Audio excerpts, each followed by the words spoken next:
العالمين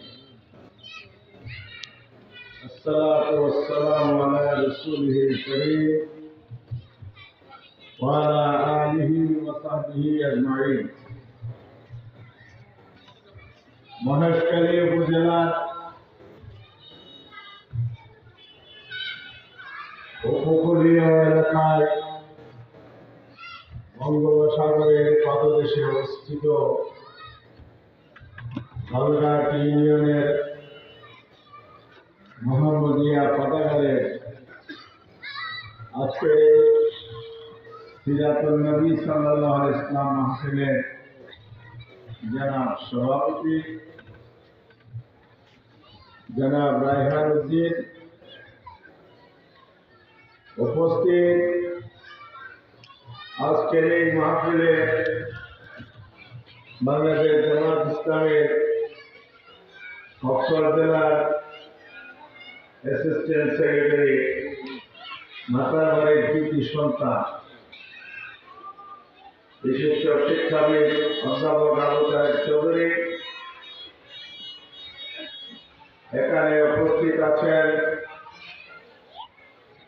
জামাত ইসলামের জেলা কমিটির সদস্য জনাব জাকির হোসেন, উপজেলা উত্তরে আমির মাস্টার নজরুল ইসলাম এবং উপজেলা সেক্রেটারি মাওলানা বশির আহমদ এবং মঞ্চে উপস্থিত আছেন আপনাদের ইউনিয়নের ভারপ্রাপ্ত চেয়ারম্যান বিশিষ্ট সমাজসেবক জনাব হাতাহারি ইকবাল বাবু, এছাড়াও মঞ্চে অনেক এই এলাকার গণ্যমান্য ব্যক্তিবর্গ আছেন, আমাদের সিকান্দার ভাই অনেকেই আছেন এখানে, সম্মানিত ওলামায়ে মুরব্বিগণ এবং ধরাজাতে সর্বস্তরের ছাত্র শ্রমিক মেহনতি মানুষ, জেলে মজুর এবং সমাজের বিভিন্ন পর্যায়ে গুরুত্বপূর্ণ ব্যক্তিবর্গ সুধী মন্ডলী, আসসালামু আলাইকুম ওয়া রাহমাতুল্লাহি ওয়া বারাকাতুহু। আপনারা আগে বলা শুননা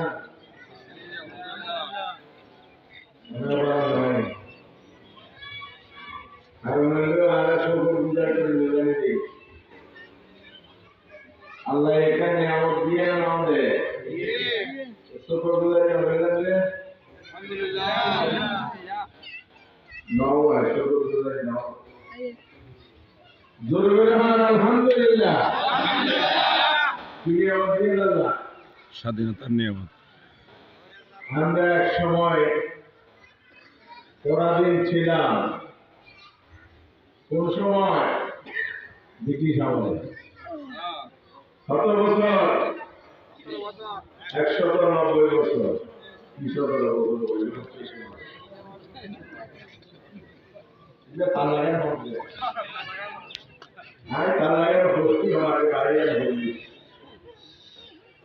190 বছর গোলামি করেছে জাতি কার? ব্রিটিশকে নিয়ে। কি কারণ? তারা আমাদের স্বাধীনতা হরণ করে এটাকে কলই বানিয়েছে। মুসলমানরা ছিল দেশের দাস, ব্রিটিশরা ছিল রাজা। আপনার আমার মনে নাই, ইতিহাস করেছি আমাদের যারা সাক্ষী ছিলেন দাদা পরদাদা তারা দুনিয়া থেকে চলে গেছে। ব্রিটিশের বিরুদ্ধে দেশের আলেম ওলামা মুসলমানরা সংগ্রাম করেছিল, রক্ত দিয়েছে, জীবন দিয়েছে। পলাশের প্রান্তরের পর বারাকড়ের প্রান্তর, হাবিব শরীয়তুল্লাহর বিপ্লব, তিতুমিরের বিপ্লব, সৈয়দ আহমদ ভেড়াবির বিপ্লব, ব্রিটিশ বিরোধী আন্দোলনের ইতিহাস। সেখান থেকে আমরা 1947 সালে মুক্তি পেয়েছি।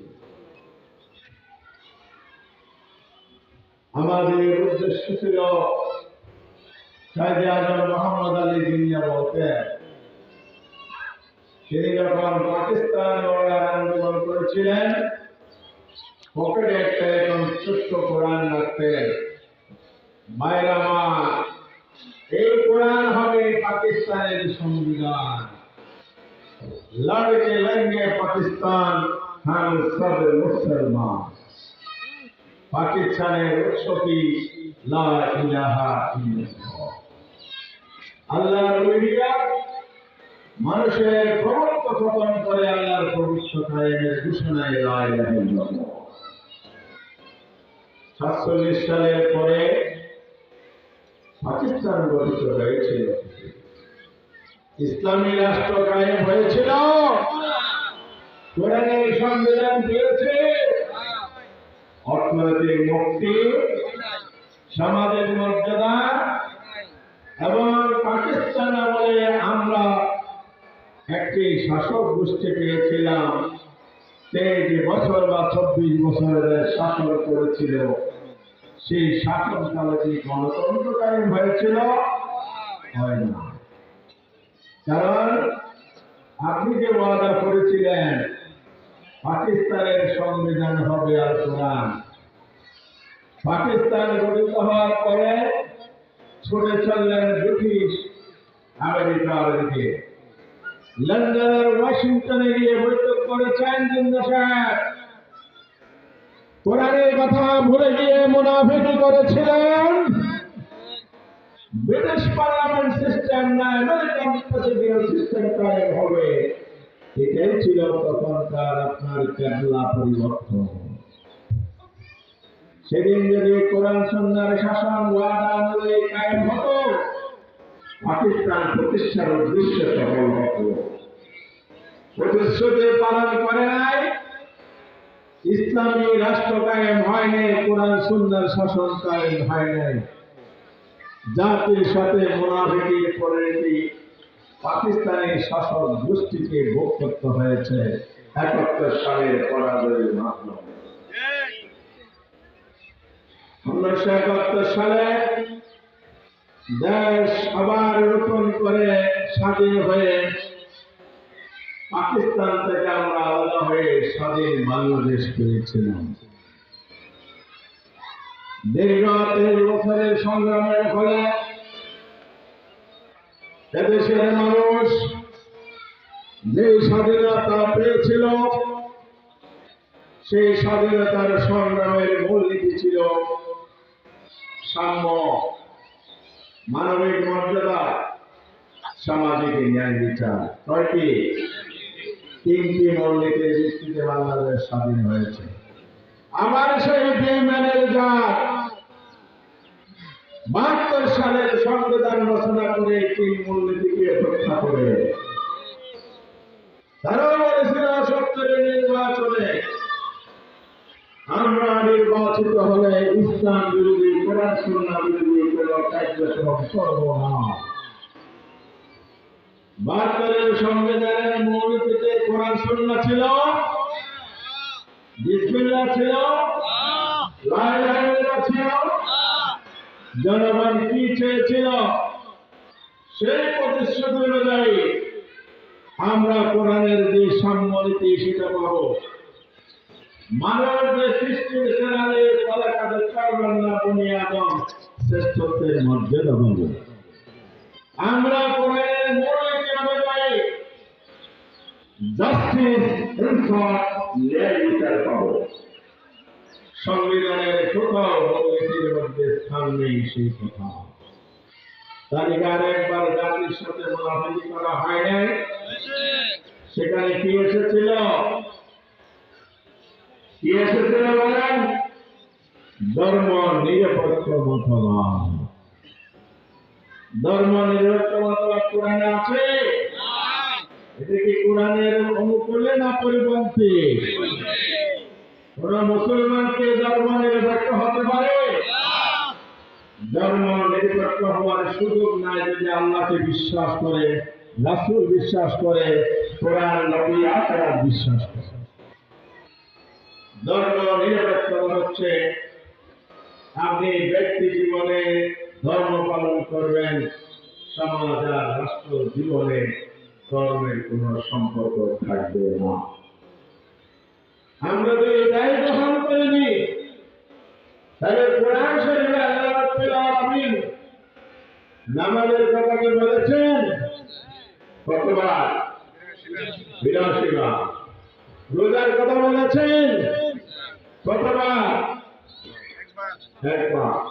হজের কথা বলেছেন কতবার? একবার। তাহলে কোরআন ভিত্তিক শাসন কায়েম, জিহাদ ফি সাবিলিল্লাহ কথা কতবার বলেছেন? ৯০০ কতবার?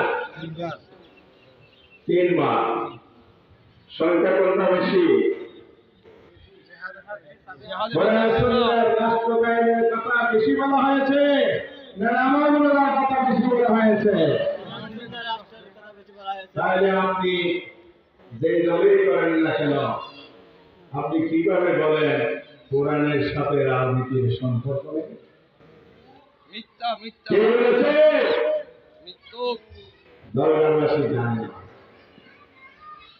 বেশিরভাগ পলায়নের পরে ইংলিশের একটি দলের মহাসচিবের কথা বলে কোরআনের সাথে রাজনীতির কোন সম্পর্ক নেই। তাহলে আওয়ামী লীগ যে ধর্ম নিরপেক্ষতা কায়েম করেছিলেন ধর্ম নিরপেক্ষতা ঘোষণা দিয়ে, আর যারা এবার কোরআনের সাথে রাজনীতির সম্পর্ক নেই বলে, তাহলে এই দুই দলের কোন পার্থক্য আছে? দুটাই হলো সেকুলার নাম যাই হচ্ছে, এটাই বোঝা গেল। ভাই আমার, এই আমার তো বন্ধু মানুষ, একসাথে 15 বছর কাজ করেছি। নাম বললেন না, দলের নাম বললেন না, আবার কিন্তু নাম না বললেও গায়ে লাগে। ওর ঠাকুর এরে কেড়ে আমি কলা খাই না, এগুলো বুঝেন তো আপনারা? তুমি কলা খেয়েছো, আমি বলি না, নিজে নিজে কলা খাই না, বলো না তুমি খেয়েছো। কথা কি এরকম হয়?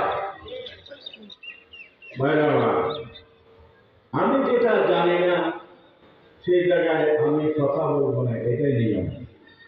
ঠিক না বলেন?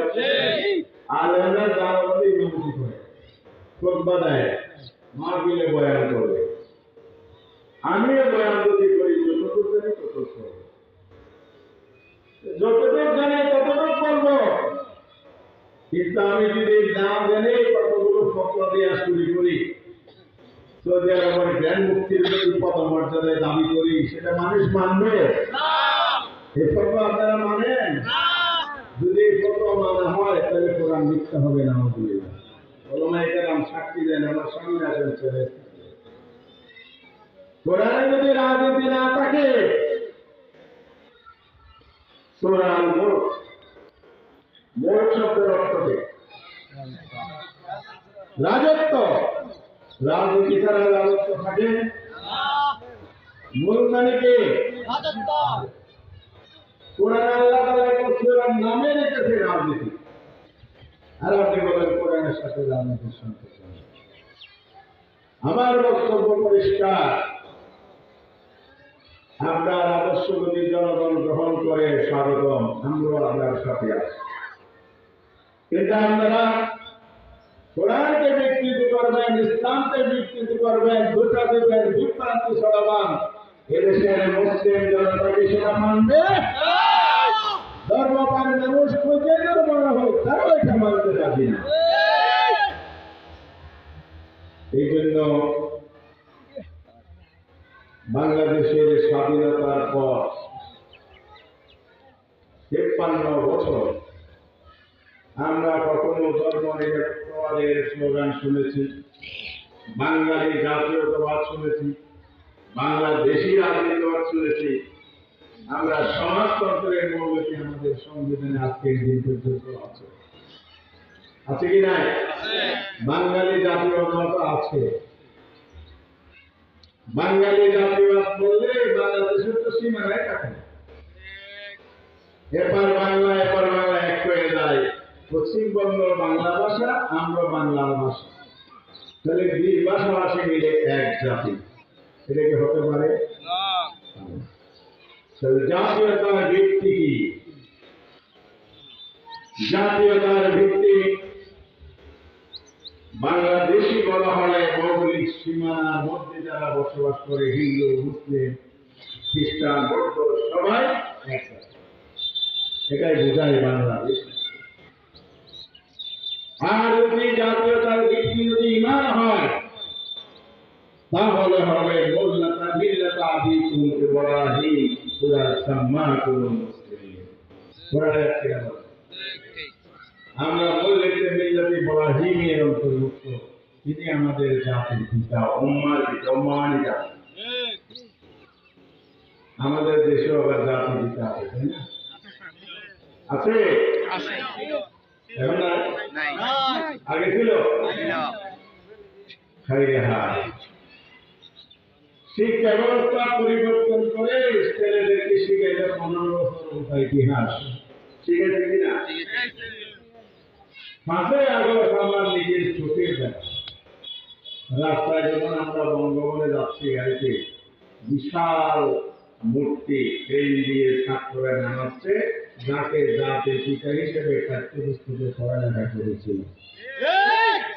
আওয়ামী লীগের নেত্রী সেদিন আফসোস করে বলেছিলেন, ও মাস্টার এতদিন কি শিখে যাবে, 15 বছর সময় করতে ইতারা এখানে আর বাপর সুন্দরী জানি না। ভাইরা আমার, পাঠ্যপুস্তক ইতিহাস বিকৃতি যাই করুন, আমাদের ইমান বিক্রি করতে পারবেন না। সেদিন প্রমাণ করেছে, রাজপথে রক্ত দিয়েছে, আবু সাইদ মুগ্ধ, শেষ হয়নি যুদ্ধ। সেদিন জওয়ান বলেছিল, বুকের ভিতর অনেক জ্বর, বুকে পেতেছি গুলি জ্বর। আবু সাইদ বুক পেতে দিয়েছিলেন কি জন্য? সে কি আর 15 বছরের ইতিহাস পড়ে না? তার মানে আপনারা জাতিকে বিভ্রান্ত করেছেন, জাতির ইমান বিকৃত করতে পারেন না। আগামীতে যারা চেষ্টা করছেন পারবেন? ভুল করতে চান না। দেশের জনগণ যেটা চায় সেই রাজনীতি করবেন, তাহলে জনগণ সম্মান করবে, আমরাও করব। আর আগের যারা ফেসিবাদ ছিল তাদের মতো পুরানো কাসুন্দি গাছেন, মৌলবাদ 71-এর স্বাধীনতায় কোথায় যুদ্ধ করেছে বলে বলে না? টেলিভিশন নভর, পত্রিকা নভর, কথা নয়। হ্যাঁ, কি হচ্ছে দেশে? আমরা এখনো বলতে চাই সবাইকে, 5ই আগস্ট যেভাবে দল মত নির্বিশেষে এক টেবিলে বসে রাস্তায় স্লোগান দিয়ে রক্ত জড়িয়ে ঐক্যবদ্ধভাবে আমরা ফ্যাসিবাদকে তাড়িয়েছি, এবং এর প্রেক্ষিতে যখন বাংলাদেশ গড়ার স্বপ্ন তৈরি হয়েছে, সেই নতুন বাংলাদেশ তৈরির প্রয়োজন বিশেষ হয়ে গেছে। তাহলে কেন বিভাজনের রাজনীতি করেন? আবার যদি সে ফ্যাসিজমের স্লোগান বক্তব্য আপনি দেন, তাহলে তো আপনি জাতিকে আবার পূর্ণ কায়দা বিভক্ত করতে চান। বিভক্ত করে মানে আবার ফ্যাসিজমকে ফিরিয়ে আনা। সুতরাং আমরা ঘোষণা দিয়েছি, শেষ হয়নি যুদ্ধ, আবার রাজপথে নামা হবে। ফ্যাসিজমকে যারা প্রশ্রয় দিবে, দোসরের ভূমিকা পালন করবে, ব্যাঙ্গালোর, ঢাকা, লোকরা, শেরবাজার লুণ্ঠনকারী, দেশের অর্থ বিদেশে পাচারকারী, চাঁদাবাজ, সন্ত্রাসের দখলদারের রাজত্ব করে আমরা বাংলাদেশে আবার আসতে চাই, জীবন দিয়ে সেটা প্রতিরোধ করবে দেশের। এই জন্য আমি দীর্ঘ বক্তব্য রাখবো না, আমার আজকে জরুরি প্রয়োজনে যেতে হবে। আমি দরগারবাসীকে শুধু সতর্ক করতে চাই, জাতীয় জীবনে বড় দুর্যোগ চলছে। যারা অতীতে আমাদেরকে ডিভাইডের রোগ চিকিৎসা করেছিল, যারা আমাদেরকে শোষণ করেছিল, বঞ্চনার সম্মুখীন করেছিল, বৈষম্য করে গেছিল প্রতিষ্ঠানে, তারা কেউ শিক্ষিত পাবে না। স্বাধীনতার ৫৩ বছর ইতিহাসে গত ১৫ বছর যারা জাতিকে বিভক্ত করেছে, বৈষম্য তৈরি করেছে, তাদেরকে ইতিহাসে রাস্তা করে নিশ্চিত করে। অভাবে ইতিহাসে রাস্তা করে নিশ্চিত মানে বুঝুন, এমন আগ্রহী পলায়ন নেতা কর্মীরও টের পায়নি, জনগণ তো করে আর আমাদের ঠিক কিনা বলেন? তো মাঝে মধ্যে একটু বলে আমি একটু কাছাকাছি, আমি চট করে চলে আসবো, চুপ করে চলে আসবো। জনগণ তো চুপ করে আসো, ছট করে চলে আসবে। কি দরকার মানুষকে বেরিবাজি করেন আপনি? যদি জনগণকে ভালোবাসেন, দেশে আসেন, জাতির সামনে দাঁড়ান। জনগণ যদি গ্রহণ করে আমাদের আপত্তি নেই। তবে যা করে গেছেন, আপনি বলেছেন আপনার অনুসারে দুশোটা পলাইছে, অবাধি কেউ পালানো থেকে বান্নায় ভাই পূর্ণ করার মতো বিঘ্ন হয়নি। তবে আমরা অবৈ দিচ্ছি, আপনারা আসেন, জনগণের কাঠগড়ায় দাঁড়ান। তবে কথা সত্যি, যা খুন গুম ধ্বংসযজ্ঞ চালিয়েছেন, বাংলাদেশের জনগণ প্রতি পায় পায় কড়া গন্ডায় হিসাব নেবে। বিচার অনুযায়ী শাস্তি আপনাদের প্রতি হবে। বর্তমান সরকার নির্দলীয় সরকার, জনগণের বিপ্লবের মাধ্যমে প্রতিষ্ঠিত সরকার। সরকারের কাছে আমাদের দাবি হচ্ছে, অপরাধী যে হোক, আগে পরে যাকে যিনি অপরাধ করবেন তার শাস্তি দিতে হবে। বিশেষ করে ফ্যাসিজম যারা কায়েম করে মানুষকে নির্যাতন করেছে, মানুষের সম্মান মর্যাদার অধিকার লঙ্ঘন করে নিয়েছে, তাদের বিচার অবশ্যই বাংলার মাটিতে হতে হবে। কথা কি বোঝা গেছে? প্রিয় ভাইরা আমার, ৫ই আগস্টের পর নতুন আকাঙ্ক্ষা তৈরি হয়েছে মানুষের মধ্যে। মানুষ কি চায়? মানুষ দেশটাকে আবার সঠিক পথে আনতে চায়, চান কিনা? না পুরনো দিকে নিয়ে যাবে? পুরনো ইতিহাস হলো বাংলাদেশের লোকতরাবের ইতিহাস, দুর্নীতির ইতিহাস, গুম খুনের ইতিহাস, সন্ত্রাসের ইতিহাস।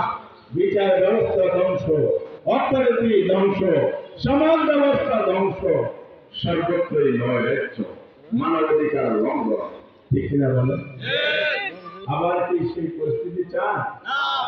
তিনটি নির্বাচন হয়েছে গত 15 বছর। কয়টা নির্বাচন? 14 সাল, 18 সাল, 24 সাল। 14 সালে কি হয়েছে? 154 জন বিনা ভোটে নির্বাচিত। সরকার গঠন করতে কয়টা আসন লাগে? 151। ভোটের আগে সরকার গঠনের সমস্ত আয়োজন শেষ করেছেন বিনা ভোটে। এই জন্য আমরা বলেছিলাম ভোট কেন্দ্রে কেউ যাবেন না। জনগণ আমাদের ডাকে সাড়া দিয়েছিলেন না সরকারের ডাকে সাড়া দিয়েছিল? সাড়া দিয়েছিল। কিছু কুকুর বিড়াল দিয়ে লাইন ধরেছিল। মানুষ কি ছিল?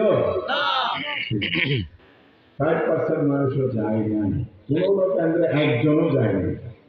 সেখানে আবার 70-50 উপরে কাস্টিং দেখে জাতির সাথে প্রতারণা করেছে।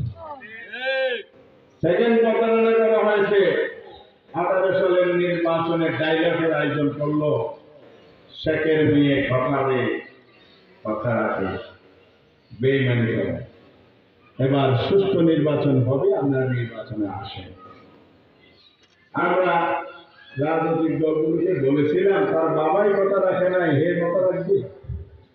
তারপরে সবাই যেহেতু যাচ্ছেন, আমরা গেলাম। 18 সালে আপেল মার্কা কন্টিনিউর জন্য আরো কিছু মার্কা আছে নাকি? আছে ভোট হইলে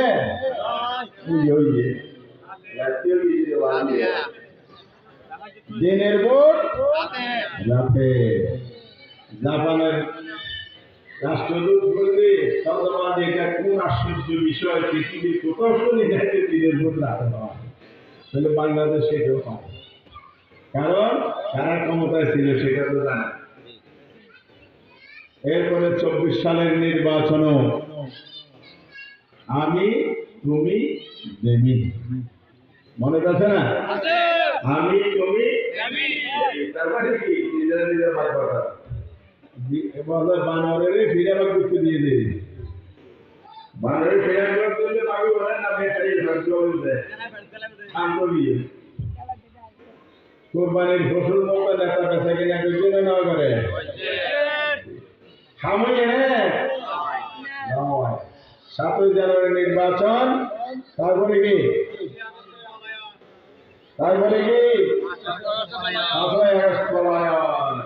5ই আগস্ট কি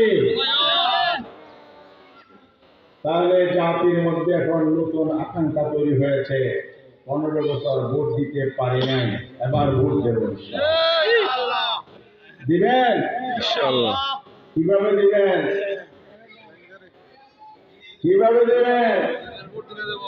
উত্তমরা যদি মসজিদের সঙ্গীত থাকে বাজি ওখানে সামনে দিয়ে রসুল করে ওগুলো হলে নামাজ দেবো না এত করতে পারে কাকে সরা করিব কেয়ারটেকারের জন্য লড়াই করছেন আমরা কেয়ারটেকার সরকার দেশত আছে নাই সংবিধানে আছে কিনা তো সংবিধানে কেয়ারটেকার না থাকলে তাহলে আপনি যে কেয়ারটেকারের আন্দোলন করেছেন সেটা না ফিরে আসলে সংস্কারের মাধ্যমে সংবিধান সংস্কার তাহলে কিভাবে আপনি সুস্থ নির্বাচন করবেন সংস্কার দরকার আছে নির্বাচনে সংস্কার করতে হবে না হবে হবে দেশের যত জায়গায় আবর্জনা তৈরি হয়েছে সময় কম উদাহরণ দিতে পারছি যত জায়গায় আবর্জনা তৈরি হয়েছে এই সব আবর্জনা আমাদেরকে পরিষ্কার পরিচ্ছন্ন করে ফেলতে হবে এটার নামই হলো কি তাহলে একদিকে খুনিদের বিচার লুণ্ঠনকারীদের বিচার আর রাষ্ট্রীয় আবর্জনা দূরীভূত করার জন্য সংস্কার এই দুটি কাজ শেষ করার আগে বাংলাদেশে আর কোনো নির্বাচন নয় কোনো কাজ আমরা চাই না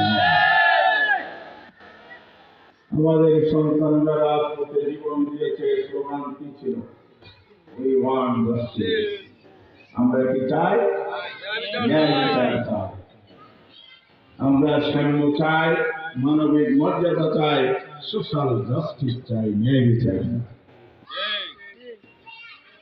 ন্যায় বিচার কায়েম করতে হলে সংস্কারের প্রয়োজন আছে সেই সংস্কার হচ্ছে আইনগত সংস্কার আইনগত সংস্কার মানে হলো যত ফেসিবাদী কালা কানুন তৈরি করা হয়েছে সব বাতিল করে জনস্বার্থে জনগণের উপযোগী সুন্দর ন্যায় ভিত্তিক সমাজ গায়েবের উপযোগী আইন প্রণয়ন করতে হবে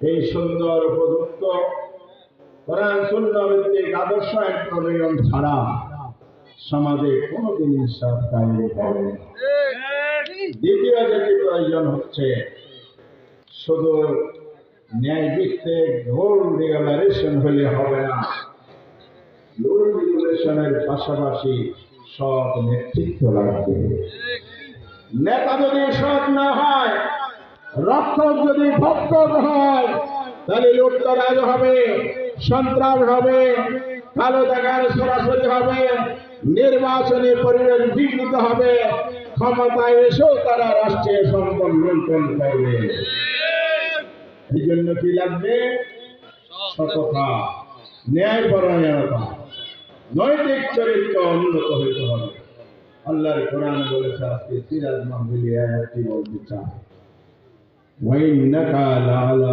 খুলুকিন আযীম কোরআন তেলাও ও বসর ভাই আল্লাহ কত জাতি জানেন ওয়াইন্নাকা লাআলা খুলুকিন আমার প্রিয় নবী হচ্ছেন এই পৃথিবীতে আল্লাহর ঘোষণা ওয়াইন্না নিঃসন্দেহে রাসূল লালা ডবল তাকে লামে তাকে আবার ইংনা দিয়েও কি দিয়ে তাকে তার বুঝি নিঃসন্দেহে নিঃসন্দেহে আপনি হলকেন আবির সর্বোত্তম আদর্শের বিকাশ সমাজ জীবনে নেতৃত্ব দিয়েছিলেন আল্লাহ রসুল আর তার খলিফাগণ যাদের চরিত্রে কোনো কালিমা ছিল না ছিল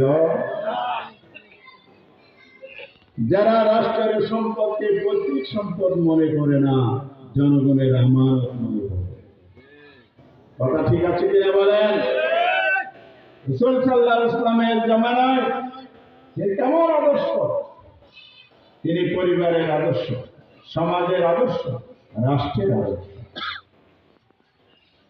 তার জামানায় ন্যায় বিচার কায়েম হয়েছিল আইনের দৃষ্টিতে সকলের সমান বাংলাদেশের সংবিধানে আজও লেখা আছে কিন্তু আমরা শাসন ব্যবস্থা দেখেছি ৫৩ বছর মন্ত্রী এমপি সন্তান হলে চেয়ারম্যান সাহেব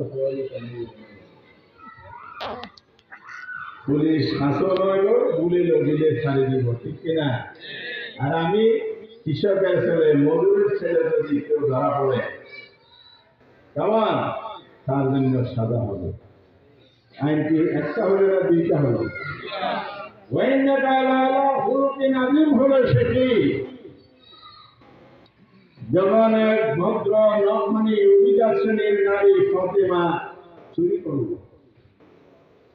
প্রভাবশালী কিছু সাহাবী আল্লাহ রাসূলকে সুপারিশ করলেন হে রাসূল এটা অন্য কোনো অংশের মেয়ে রাজবংশের মেয়ে বলে চুরি করেছে মাফ করে দেন রাসূল সাল্লাল্লাহু আলাইহি ওয়াসাল্লাম ন্যায় বিচারক ছিলেন কিনা তিনি তখন মদিনার রাষ্ট্রের রাষ্ট্রপ্রধান কোরআনে বলার আমি চিনি রাসূল আপনি দুনিয়ার রাষ্ট্র হয়ে যায় আমার মেয়ে ফাতেমা যদি আজকে চুরিতে ধরা পড়তো কোরআনের বিধান অনুযায়ী আমি তার হাত কেটে দিতাম ইসলামের ন্যায় বিচার পাইছেন কিনা বলেন খলিফা উমর সম্ভবত ওয়াইবনে কাজের সাথে একটা বাগানের সীমানা নিয়ে সমস্যা ছিল কাজী সাহেব বিচারক সাহেব নোটিশ দিলেন খলিফার গ্লাসে গিয়ে হাজির তিনি যখন নিচে বসলেন বিচারক একটা চেয়ার এনে পাশে দিলেন খলিফাকে বললেন যে আমি এখানে বসে তোমার বিচারক আমি মানি না যে বিচারক বৈষম্য করে আসামি বাদীকে যখন নিচে বসায় আসামিকে যদি আর তোমার কাছে বসাও তোমার কাছে ন্যায় বিচার এই বাদী পাবে না দেশের প্রধানমন্ত্রী নোটিশ দিলে গদি চাইব না বাদী হ্যাঁ খলিফা ডাকে শুনে নেওয়া যায় তো যাই হোক নামাজের সময় আরো সময় যাই ন্যায় বিচার পেতে হলে ইনসাফ কায়েম করতে হলে খেলাফত আলা মিনহাজিন নবুওয়া যে কায়েম হয়েছিল সেই মদিনার সনদের আলোকে খেলাফতের যুগের শাসন ব্যবস্থার আলোকে আল্লাহর আইন সৎ এবং যোগ্য নেতৃত্ব চরিত্রবান নেতৃত্বকে জায়গায় জায়গায় বসাতে হবে নেতৃত্বের আসনে পার্লামেন্ট থেকে পরিষদ পর্যন্ত যদি সব মানুষ না আসে তাহলে আপনারা কি উইওয়ান জাস্টিস ন্যায় বিচার পাবেন নতুন বাংলাদেশ গড়ে উঠবে সেই জন্য অতীতে অনেক ভুল হয়েছে আর আমরা ভুল করতে চাই না বাংলাদেশের জনগণ আর ঐক্যবদ্ধ হয়েছে আমরা চাই সমৃদ্ধ বাংলাদেশ আমরা চাই নতুন বাংলাদেশ আমরা চাই উন্নত বাংলাদেশ আমরা চাই বাংলাদেশ চাঁদামুক্ত হোক জুলুম মুক্ত হোক দখলদারিত্ব মুক্ত হোক ন্যায় বিচার সুশাসন কায়েম হোক সেই জন্য রসুলের আদর্শে ফিরে আসতে হবে কোরআন সুন্নাহর আন্দোলন শাসন ব্যবস্থায় কায়েমের সংগ্রামকে শক্তিশালী করতে হবে ইকামতে দ্বীন এবং জিহাদ ফি সাবিলিল্লাহ কার্যক্রমকে শক্তিশালী করতে হবে তাহলে দলঘাটের মানুষ আজকে যে অশান্তিটা আছে সে অশান্তি দূর হবে না এই যে চেয়ারম্যান সাহেব করে রাস্তা না হয় রাস্তা পেতে হলে ন্যায় বিচার এখানে নিশ্চিত করতে হবে। আপনি উপজেলা রোড পাকা করবেন, দলগার রোড কাঁচা রাখবেন, এর নাম কি বৈষম্য নয়? ইনশাআল্লাহ আমাদের হাতে দেশ তুলে দেন, সবখানে সুষম উন্নয়ন করব। রাজধানী থেকে গ্রামের অলিগলি আমরা সবকিছু উন্নয়নের ব্যবস্থা করব। তবে তোমাদের মতো মহা উন্নয়নের স্লোগান তলে পরিণত আমরা করব ইনশাআল্লাহ। আমরা আল্লাহকে বলব জনগণের সম্পদকে আমানত করব। কথা কি বোঝা গেছে? লবণের ন্যায্য মূল্য নাই, মানুষ কষ্ট আছে। সূরা চালান বন্ধ না হলে ন্যায্য মূল্য আসবে?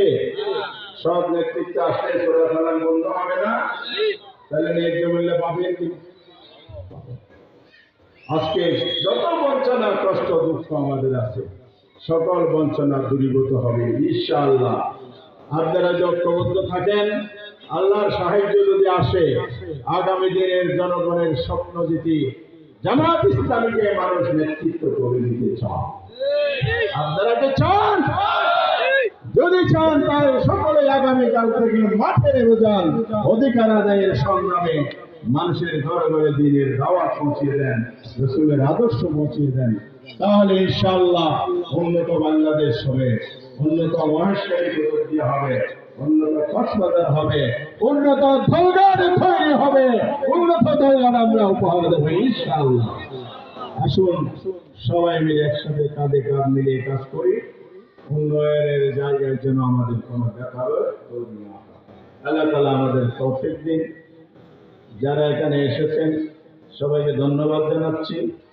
আলেম ওলামা সহ যারা নির্যাতিত হয়েছেন, জেল গেছেন, সবার প্রতি সমবেদনা জানি এবং মিথ্যা মামলা প্রত্যাহার এবং সমাজের মানুষের জন্য সুখ শান্তি নিশ্চিত করার জন্য সরকার জন্য যথাযথ ব্যবস্থা নেয় সে আহ্বান জানিয়ে আমার বক্তব্য শেষ করছি। আসসালামু আলাইকুম।